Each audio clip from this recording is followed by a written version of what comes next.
Mark. Long time no see, buddy. Absolutely, good to see you. I appreciate you inviting me over. I can't wait to see what you got inside. Every time I've been talking to you, you've been telling me about your chainsaw collection, and I'm a chainsaw guy, you're a chainsaw guy. Well, I have chainsaws in my blood, but you know, we have some trees to trim here too. Well, we'll get to that later. I got my gear if we need to, but I'm really interested in what's behind that door. All right, well, let's go take a look. Let's do it. What the? Wayne, you said you had a saw collection, but my goodness, it's not just saws, it's everything. This is like Willy Wonka's saw factory here. Everything's related to chainsaws. This is incredible, Wayne. So I don't know where to start looking around, but I guess that brings up my first question is, where did this start from you? Was it a coffee mug, a chainsaw, what? Actually, it's right here, and it was a bottle opener. See that? That's cool as can be. So this is what started all this. This is the birth piece. That's right. That's amazing. And the amazing part is I was very young, you know, maybe 5 years old at the time. And the gentleman I got it from, his name was Al White. And it turns out his son became the president of STIHL for many years. Yep. Yeah. Yep. All right, show me around. All right. Tell me where we start. I don't even know where to begin. Well, you know, we could really start right here. This is one of the most special machines that I've got now, and it's a model B2Z steel, and they're extremely unusual. Built in 1937. They were only a small production of them. It's a perfect example of what they look like. That's incredible. I mean, it's got handles that are made out of wood on it. It's got levers like a motorcycle almost, and it's a chainsaw. And 4 exhaust outlets. I think the 4 mufflers. 4 ports on there. That's amazing. This thing must really sound loud as can be. It no doubt did the job just fine. That is amazing. Even the chain. 450 cc's. I'm sure it got the job done. And you got to have someone else to hold the end of it. Yeah, they call that the dumb end, but if you felt how heavy that is, this is the guy who's working. Yeah, that's or the girl that's working, no doubt. Yeah. Yeah, that's great. Okay, so what about this guy, the Timber Hog thing? What is that? Well, the Timber Hog is a copy of a STIHL model BD. That's what because I'm not familiar with that. I've never seen that in my life. And so there's a BD, and this is tried to copy the copy saw. Makes sense. And it's kind of where all of the North American saws started. Was they started copying the STIHL machines, and this is one of those. Makes sense. Yeah, that's incredible. Okay, so show me some more. What do you got here, Wayne? This is a STIHL Lightning, and it is probably the grandfather of all modern chainsaws. That's amazing. It is a beautiful condition one, and it is what everything became. This saw was so successful. It's compact, lightweight, durable. They're still out there using them today. Years and years later, all the modern saws were evolved from this saw. This was the saw that put STIHL on the map. I love it. It's absolutely gorgeous. I keep saying the same word over and over. Amazing, incredible, because this all is just hard to fathom. It's just, I just can't stop saying it. I'm in awe. Wow.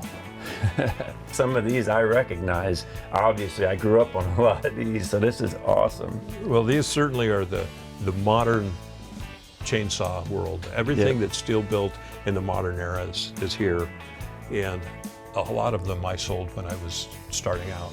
This is incredible. It's my first climbing saw. I mean, just wow. And what's really amazing is saws like that, those climbing saws, you never find them that aren't worn out because the guys just use them to death. Yeah, because they just work forever too. But like this one here, a friend up in Alaska just sent it to me. Wow. And it is like brand new. That's a beauty. Isn't that something? It looks incredible.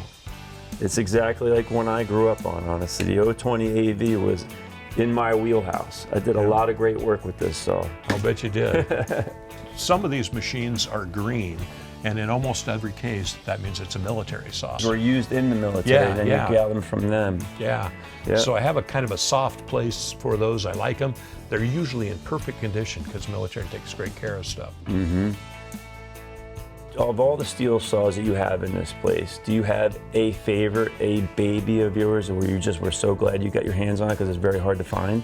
Well, you know, it's hard not to say that would be that B2Z that the we one you just showed looked me at. in the beginning. Yep, I figured as much. That's an amazing looking piece. But I have one that's around here on another shelf that Peter STIHL gave me. Oh, well, show me that. I'd love to see that. You bet. But this one right here came from Peter STIHL. Wow.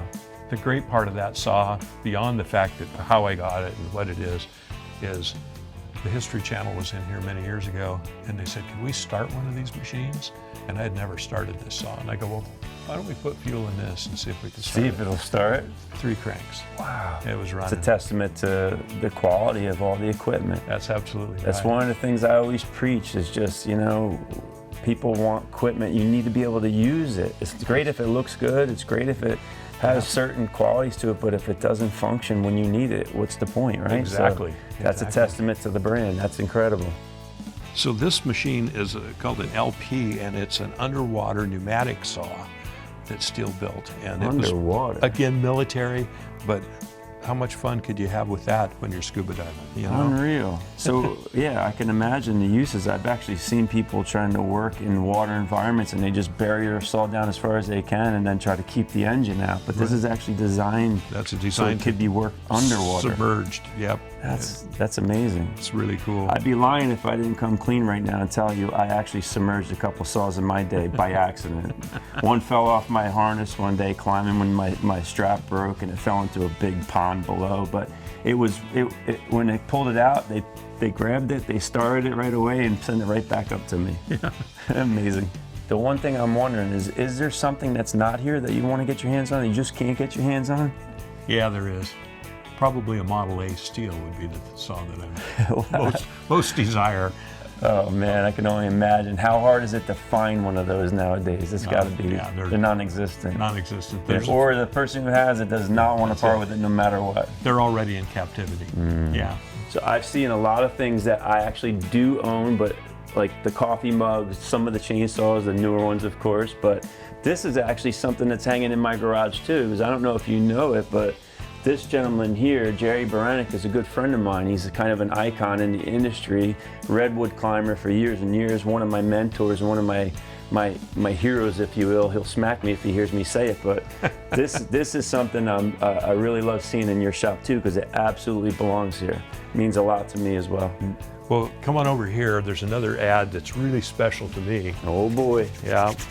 So this is the photo or the ad that I was telling you about. This was when Mount St. Helens went off. There was a whole bunch of chainsaws that got buried in the ash. And several years later, this Dale Hikus, a customer of mine, dug up a few of them up there. And he brought them into the shop to see if I wanted them. I said, "Well, Dale, let's see if they still run." And third pull. I knew you were going to say that. It was running. Third pull's a charm. It's amazing. The saw ran. So I contacted STIHL to let them know that story. And it ended up in a big ad series that they did over the year. Yeah, you gotta love stories like this because it's authentic, it's genuine, and it speaks again to the quality of the stuff that we both love. So Yeah. that's really cool. I recognize these pictures. Yeah, those Tell are. me about them, how they made the museum. I guess they Well, have to be here, but It's that's awesome. obvious, really, for me, that if you don't have a picture of the STIHL family, you're missing the whole point. Yep. Because Andreas STIHL, the inventor, the father of the modern chainsaw, Yep. and his son Hans Peter. Peter, who drove the company to enormous success. Yeah, it's really cool to know there's actually a person, a name, a family behind this amazing brand. Wayne, this has been an incredible experience. I really can't thank you enough. Every time I've seen you in the past, you said, "Come see my museum, come see my museum." It is even more incredible than you described or anyone before you. So I don't even know what to say, but thank you. Hey, thank you. I appreciate the visit, and you're welcome back. Appreciate it. All right? You better sign the book, though. Oh, I'd be honored to. Before you get out of here, we've got some trees out here to take a look at. Let's do it.